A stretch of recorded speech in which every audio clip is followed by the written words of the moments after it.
The blade fell at precisely 11:30 in the morning on May 19th, 1536. But for Anne Boleyn, the horror had begun weeks earlier, buried deep within the stone walls of the Tower of London, where she had once prepared for her coronation as Queen of England. What unfolded during those final 17 days would reveal a calculated campaign of psychological destruction so methodical, so deliberately cruel, that it makes her actual beheading seem almost merciful by comparison. Today we're diving into the true horror of Anne Boleyn's execution, and I promise you, it's not what you think. The real terror wasn't the French swordsman's blade, or even those 30 seconds of lingering consciousness after decapitation. The genuine nightmare was the systematic dismantling of a human being, piece by piece, carried out by the most powerful man in England with surgical precision. This is the story of how King Henry VIII didn't just kill his second wife. He orchestrated her complete annihilation. But before we begin, I need to tell you something that will change how you see this entire story. Every sanitized history book, every romantic portrayal, every Hollywood film has gotten this wrong. They've turned Anne's death into something noble, almost dignified, a quick end for a defiant queen. But the documents that survived Henry's purges tell a very different story. They speak of a woman who was psychologically tortured, publicly humiliated, and ultimately destroyed by a system designed to break the human spirit before it broke the body. The morning Anne Boleyn woke up for the last time, she had already been awake for nearly 24 hours. Tower records show she had requested the sacrament at 2 in the morning, kneeling before it in desperate prayer as the hours crawled by.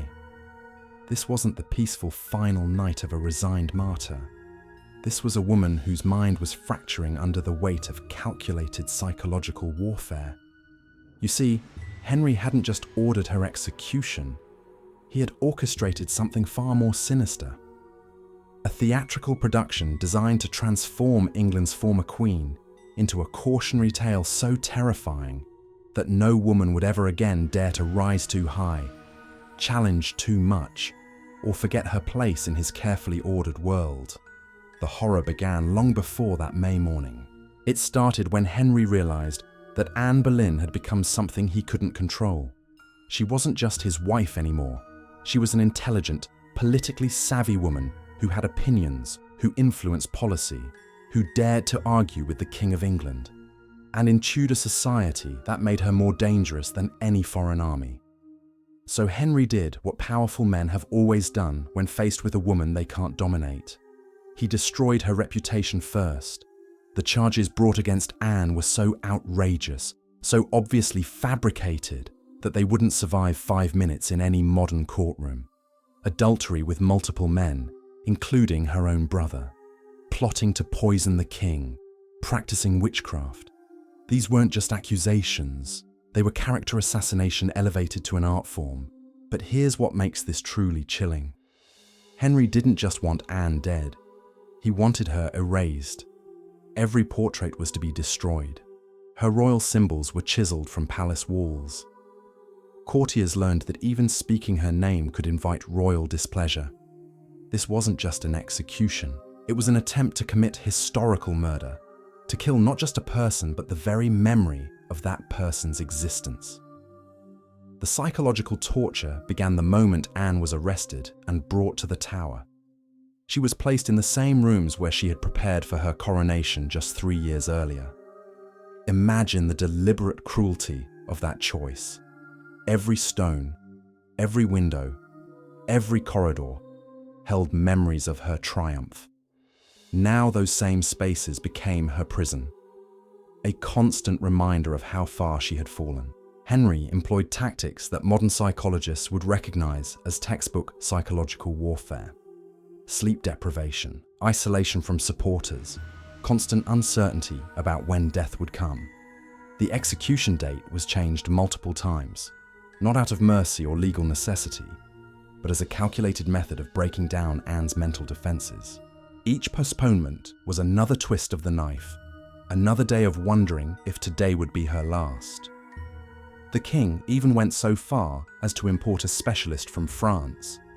Not the traditional English executioner with his heavy axe, but a swordsman skilled in the precise art of decapitation. This detail is often portrayed as an act of mercy, a quick, clean death for a former queen.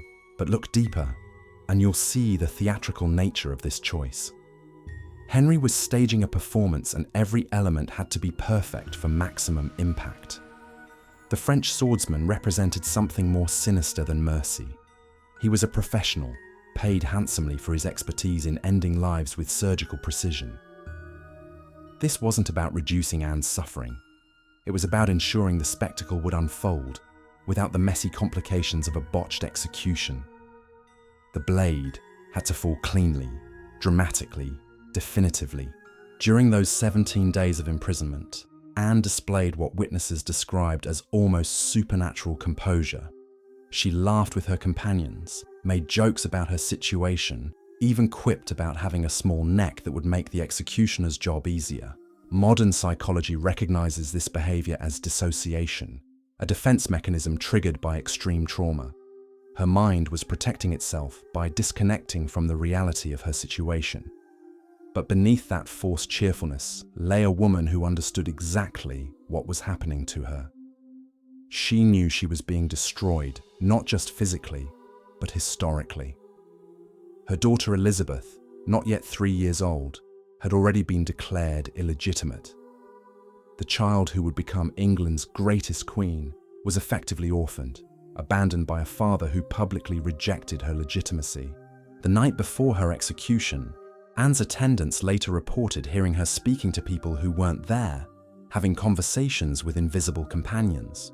Whether these were hallucinations brought on by stress and exhaustion, or simply the ramblings of a mind pushed beyond its limits, we'll never know. But they paint a picture of a woman whose psychological defenses were finally crumbling under the relentless pressure. As dawn approached on May 19th, the Tower of London buzzed with activity. The scaffold had been erected on Tower Green, built unusually low to the ground. This wasn't an accident. Traditional execution platforms were elevated, giving the condemned a degree of dignity and separation from the crowd. Anne's scaffold was deliberately constructed at a height that brought her closer to the jeering spectators, denying her even this small measure of respect. The crowd that gathered wasn't the solemn assembly of nobles and officials often portrayed in films. Historical records describe a carnival-like atmosphere, complete with vendors selling food and drink to spectators who had claimed the best viewing positions hours earlier. This was entertainment, a public holiday celebrating the fall of a woman who had dared to rise too high. But perhaps the most chilling detail of all was Henry's absence. The king who had orchestrated this elaborate production, who had spent weeks carefully crafting every element of Anne's destruction, couldn't be bothered to witness the final act.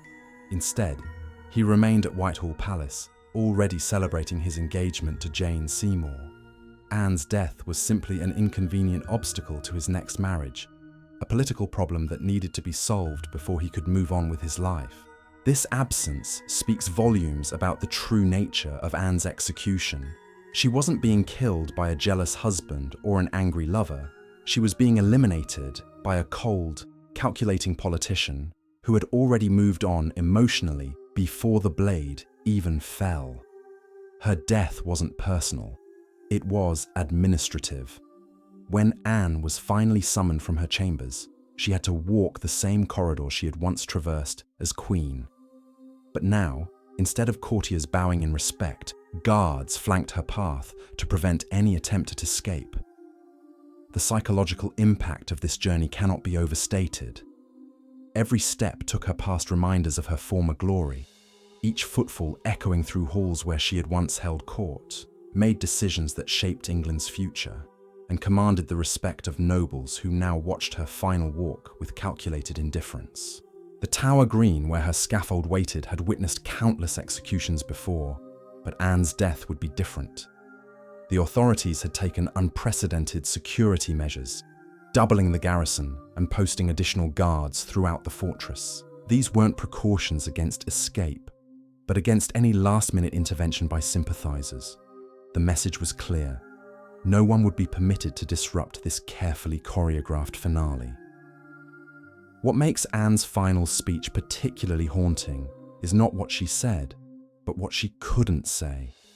Standing before the assembled crowd, knowing that every word would be reported back to Henry, she delivered what appeared to be an acceptance of her fate. "Good Christian people, I have come here to die, for according to the law, and by the law, I am judged to die." But listen carefully to those words. She acknowledged the law without confessing guilt, a subtle act of defiance that only those paying close attention would have understood. The French executioner had been practicing his craft for days, perfecting the technique that would ensure a single, clean stroke. Unlike English executioners who used heavy axes requiring multiple blows, this specialist wielded a sword designed for horizontal strikes. The blade had been specially sharpened and balanced for this moment, crafted to slice through flesh and bone with theatrical precision. Even Anne's method of death had been choreographed for maximum dramatic impact. But here's where the true horror reveals itself. As Anne knelt upright in the French manner, rather than placing her head on a traditional block, she had no way of knowing when the blow would fall. The psychological torture of that uncertainty, those final seconds of not knowing when death would strike, represents perhaps the cruelest element of her entire ordeal. She maintained her composure through sheer force of will, her lips moving in silent prayer as the swordsman positioned himself behind her. The witnesses who watched that sword descend describe something that sanitized history books rarely mention. After the blade severed her head from her body, Anne's eyes continued to blink. Her lips appeared to move, as if attempting to complete the prayer that had been cut short. For approximately 30 seconds, consciousness lingered in her severed head, while her body convulsed in its final reflexes. Several spectators fainted at this sight, while others turned away in horror, confronted with the terrible reality of what they had come to witness as entertainment. The executioner, following tradition, lifted Anne's head by the hair to display it to the crowd. Blood still poured from the severed arteries as he held aloft what had once been the face of England's queen. This macabre exhibition served its intended purpose, providing visual proof that the sentence had been carried out while simultaneously demonstrating the ultimate consequence of defying royal authority. What happened next reveals the depth of Henry's contempt for his former wife. No proper coffin had been prepared for Anne's remains. Her horrified ladies in waiting, overcome with grief and shock, frantically searched for something suitable to contain her body and head. They eventually located an old arrow chest, hastily pressing it into service as a makeshift coffin for a woman who had once been crowned in Westminster Abbey. This seemingly minor detail exposes the calculated nature of Anne's degradation. Every aspect of her death had been meticulously planned except for her burial, as if her disposal was an afterthought rather than the conclusion of a state execution. The Queen, who had once worn the crown jewels of England, was unceremoniously stuffed into a wooden box designed to hold weapons of war. The hasty burial that followed violated every protocol for royal funerals. Anne was interred beneath the chapel floor of St. Peter ad Vincula within the Tower grounds, with no ceremony, no proper Christian rites, no marker to indicate her final resting place. For centuries, her exact burial location remained unknown, symbolizing the success of Henry's campaign to erase her from history. She had been transformed from a person into a political problem that had been solved and forgotten. The psychological impact of witnessing Anne's execution extended far beyond the scaffold itself. Her attendants, forced to clean and prepare her severed remains, suffered what we would now recognize as severe trauma. At least one eventually entered a convent, unable to continue with court life after what she had witnessed. The terror that settled over Henry's court following Anne's death served its intended purpose, creating an atmosphere where no one dared to challenge royal authority too directly. Meanwhile, the propaganda machine Henry had constructed worked over time to reshape public perception of the execution. Poets who had once praised Anne's intelligence and beauty now penned verses depicting her as a cunning adulteress who had received her just punishment.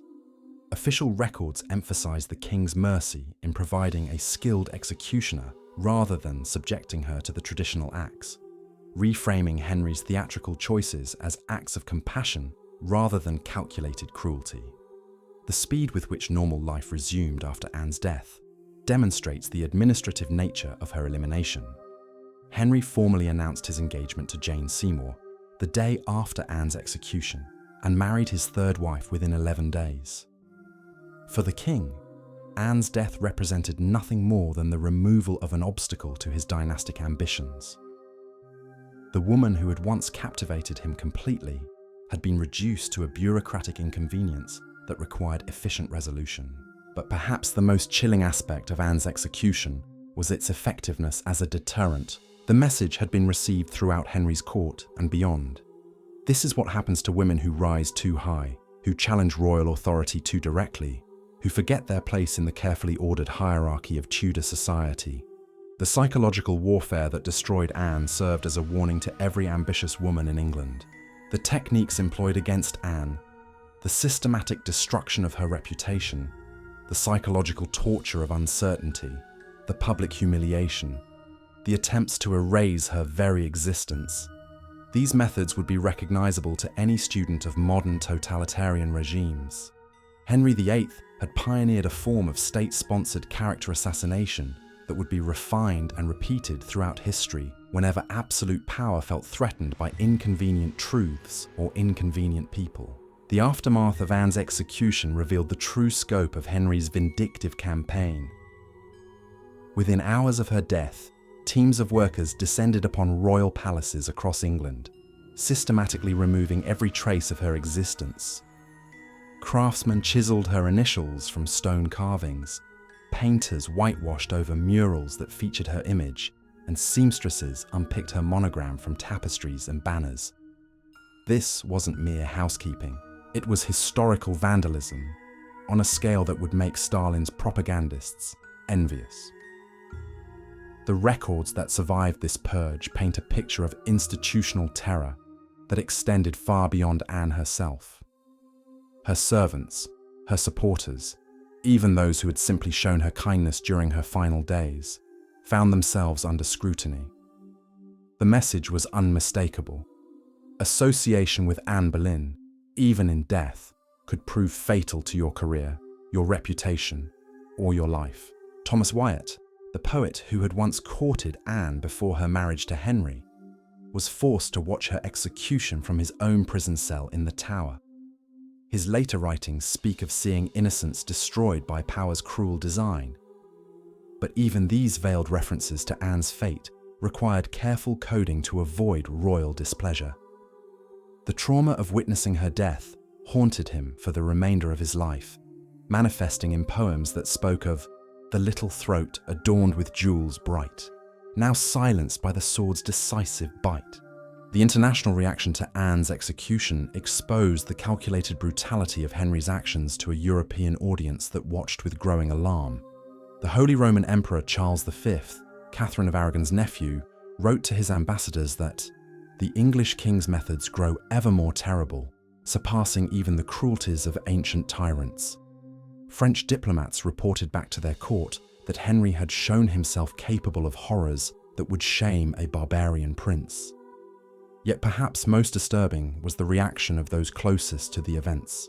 Henry's own courtiers, the nobles who had witnessed Anne's rise and fall, adapted to her erasure with stunning efficiency. Within weeks of her death, it became almost impossible to find anyone willing to admit they had ever supported her. The same lords who had once competed for her favor now spoke of her as if she had always been destined for disgrace. The psychological mechanisms at work here reveal something profound about the nature of power and complicity. When absolute authority demonstrates its willingness to destroy someone so completely, so publicly, so brutally, it creates a collective trauma that manifests as historical amnesia.